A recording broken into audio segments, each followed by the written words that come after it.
శుక్లాం బ్రహ్మ విచారసార పరమామాద్యాం జగద్వ్యాపినీం వీణా పుస్తకధారిణీం అభయదాం జాడ్యాంధకారాపహాం హస్తే స్ఫాటికమాలికాం విదదతీం పద్మాసనే సంస్థితాం వందే తాం పరమేశ్వరీం భగవతీం బుద్ధిప్రదాం శారదాం. శ్రీ మహాగణాధిపతయే నమః. శ్రీ మహాసరస్వత్యై నమః. శ్రీ గురుభ్యో నమః. రవి గోచారము, రవి యొక్క సంచారం మూలకంగా జాతకులకు ఎలాంటి ఫలితాలు ఉంటాయి అనేటువంటి విషయాన్ని మనం చూసినట్టయితే, రవి సంచారానికి అత్యంత ప్రాధాన్యత ఉంది. సూర్యుడు గ్రహరాజు కనుక ఆ సూర్యుడి చుట్టే మిగతా గ్రహాలన్నీ కూడాను తమ తమ కక్షల లోపల తిరుగుతూ ఉంటాయి. కనుక సూర్యుడి యొక్క సంచారము మానవులపైన ఏ స్థానాలలో సంచరిస్తున్నప్పుడు ఎలాంటి ఫలితాలు ఉంటాయి అనేటువంటి విషయాన్ని మనం చూసినట్టయితే, సూర్యుడు ప్రధానమైనటువంటి గ్రహ. అంటే సూర్యుడు ఏ ఏ విషయాలపై ప్రభావాన్ని చూపిస్తాడు సాధారణంగానంటే, సూర్యుడు తండ్రి, ప్రభుత్వపు పనులు, అధికారము, తర్వాత ఉద్యోగంలో ఉన్నటువంటి వాళ్లకు ఉన్నతాధికారులతో కలిగేటువంటి సంబంధాలు, సమాజంలో కీర్తి ప్రతిష్టలు, ముఖ్యంగా మనిషి లోపల ఆత్మవిశ్వాసము, మనిషిలో లీడర్షిప్ క్వాలిటీస్ అన్నీ కూడాను సూర్యుడి మూలకంగా వస్తూ ఉంటాయి. తర్వాత రాజకీయంలో ఉన్నటువంటి వాళ్లకు, ఉద్యోగులకు ఉద్యోగం ఎలా నడుస్తుంది అనేటువంటి ఎన్నెన్నో విషయాలపై సూర్యుడి యొక్క సంచారము గోచార రీత్యా లేదా జాతకులు జన్మించినటువంటి సమయంలో సూర్యుడు ఉన్నటువంటి స్థితి మూలకంగా, సూర్యుడు బలవంతంగా ఉన్నాడా, జన్మ సమయంలో బలహీనంగా ఉన్నాడా, అష్టక వర్గు ఎలా ఉంది, సమరాశిలో ఉన్నాడా, మిత్రరాశిలో ఉన్నాడా, శత్రురాశిలో స్థిరమై ఉన్నాడా జన్మ సమయంలో అనేటువంటి విషయాలపై సూర్యుడి యొక్క ఫలితము ఆధారపడి ఉంటుంది. అయితే గోచార రీత్యా సూర్య భగవానుడి యొక్క సంచారము 12 రాసుల వారికి ఎలాంటి ఫలితాలు ఇవ్వబోతున్నాయి అనే విషయాన్ని మనము తెలుసుకుందాం. ధనుస్సు రాశి వారికి రవి గోచారము తద్వారా ఫలితాలు ఎలా ఉన్నాయి అనే విషయాన్ని మనం చూసినట్టయితే, 15 జూన్ నుండి 16 జూలై మధ్యకాలంలో సూర్యుడు మిథున రాశిలో సంచరిస్తున్నాడు. మిథున రాశి బుధుని క్షేత్రం అవుతుంది.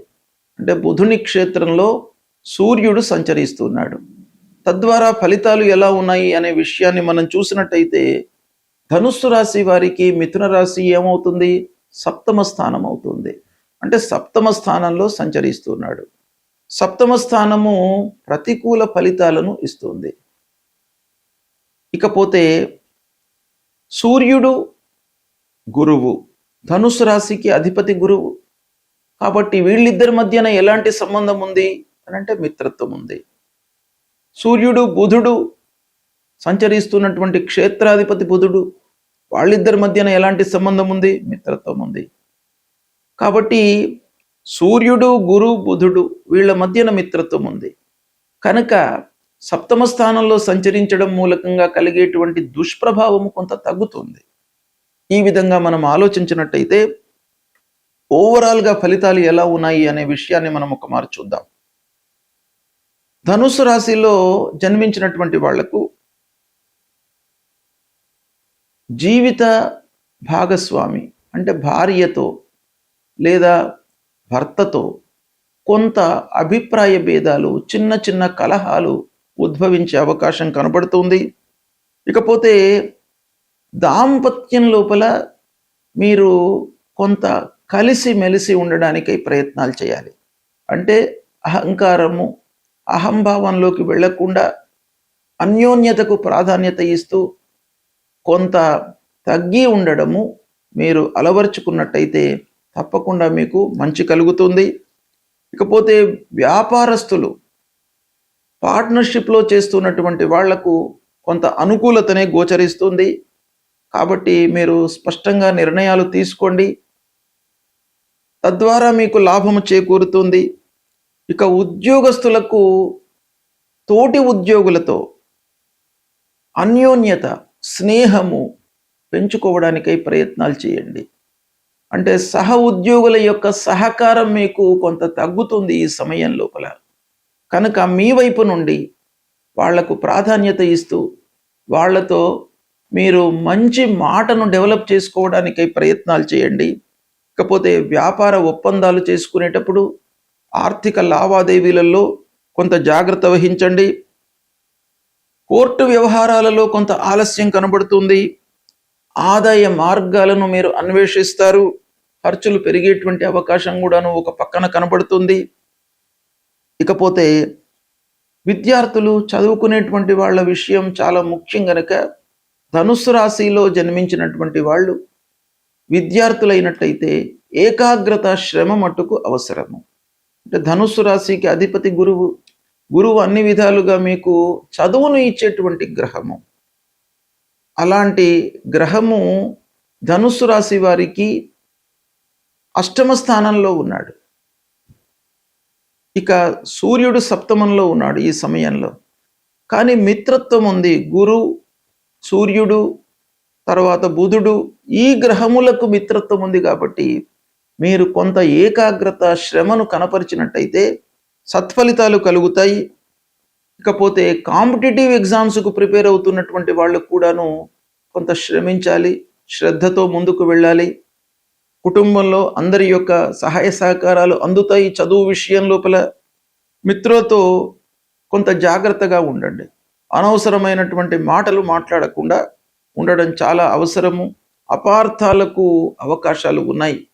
అంటే మీరు మాట్లాడినటువంటి మాటలను వేరే విధంగా వాళ్ళు అర్థం చేసుకునేటువంటి అవకాశము కనబడుతుంది గ్రహస్థితి మూలకంగా. ఇకపోతే రాజకీయంలో ఉన్నటువంటి వాళ్లకు అనవసరమైనటువంటి విమర్శలు అధినాయకులతో కానివ్వండి, కార్యకర్తలతో కానివ్వండి, క్లోజ్గా మూవ్ అవుతున్నటువంటి వాళ్లతో కానివ్వండి, కొంత ఇబ్బందులు తలెత్తే అవకాశం కూడాను ఒక పక్కన కనబడుతుంది. ఇకపోతే ఓవరాల్గా ధనుస్సు రాశిలో జన్మించినటువంటి వాళ్ళు ఈ సూర్యుడి యొక్క సంచారము సప్తమ స్థానంలో జరుగుతోంది 15 జూన్ నుండి 16 జూలై మధ్యకాలంలో. కాబట్టి మీరు కొన్ని ధార్మికమైనటువంటి పనులపై మనస్సు నిలపండి. మీకు అనుగ్రహం లభించడం మూలకంగా సత్ఫలితాలు కలుగుతాయి. సూర్యుడి యొక్క సంచారము ప్రతికూలంగా ఉన్నప్పుడు, అంటే సూర్యుడు జన్మస్థానము, ద్వితీయ స్థానము, అర్ధాష్టమ స్థానము అంటే 4వ స్థానము, పంచమ స్థానము, సప్తమ స్థానము, అష్టమ స్థానము, నవమ స్థానము, ద్వాదశ స్థానము, ఈ స్థానాలలో సంచరిస్తున్నప్పుడు మనకు గోచార రీత్యా ప్రతికూలమైనటువంటి ఫలితాలను ఇస్తాడు.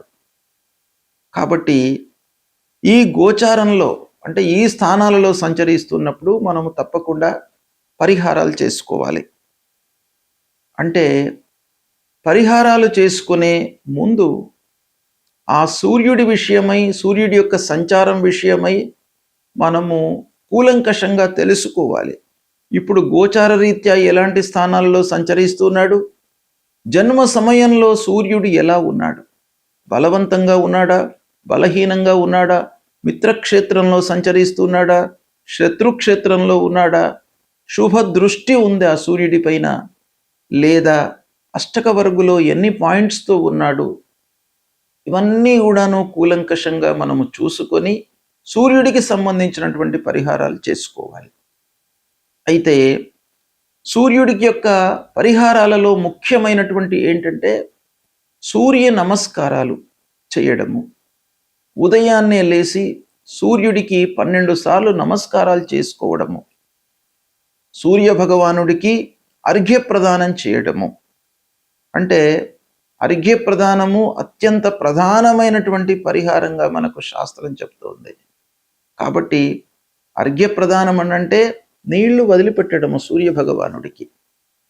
అది మీరు చేసినట్టయితే చాలా సత్ఫలితాలు కలుగుతాయి. అంటే మీరు ఏం చేయాలి? అర్ఘ్యప్రదానం చేస్తున్నటువంటి సమయంలో ప్రతిరోజు కూడాను సూర్యోదయ సమయంలో ఒక రాగి పాత్రలో నీళ్లు తీసుకొని అందులో ఎర్రటి పువ్వులు లేదా అక్షతలు వేసి తూర్పు వైపుకు నిలబడి, అంటే తూర్పు దిశలో మన ముఖాన్ని ఉంచి అటువైపు నిలబడి, అంటే సూర్యోదయం అటువైపు నుంచి అవుతుంది కనుక సూర్యుడికి ఎదురుగా మనం నిలబడి అర్ఘ్యప్రదానం ఇవ్వండి. తద్వారా మీకు ఆ సూర్య భగవానుడి యొక్క అనుకూలత కలుగుతుంది. ఇది చాలా ప్రధానమైనటువంటి పరిహారము. రెండవది, ఆదిత్య హృదయము పారాయణం చేసుకోండి.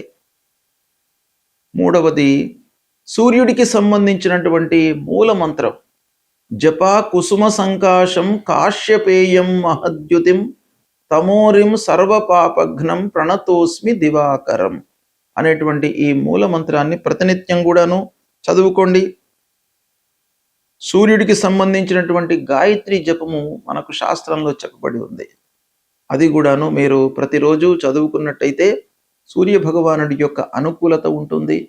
సూర్యుడు ఆరోగ్యాన్ని ప్రసాదించేటువంటి గ్రహము కాబట్టి మీరు ఈ సంచారంతో నిమిత్తం లేకుండా ప్రతిరోజు కూడాను సూర్య భగవానుడికి నమస్కారం చేసుకోండి. ఆదిత్య హృదయం చదవండి, పారాయణం చేయండి, సూర్య గాయత్రి జపించండి. మీకు ఆరోగ్యము ప్రధానంగా సూర్యుడు ఇస్తాడు. ఆరోగ్యమే ప్రధానం కాబట్టి ఆరోగ్య సమస్యలు లేకుండా ఉన్నట్టయితే జీవితంలో మనకు కలిగేటువంటి ఫలితాలను అనుభవించడానికి మనకు ఆస్కారం ఉంటుంది. కాబట్టి సూర్యుడిని మీరు ప్రతినిత్యం కూడాను కొలవండి, అనుగ్రహాన్ని పొందండి. శుభం.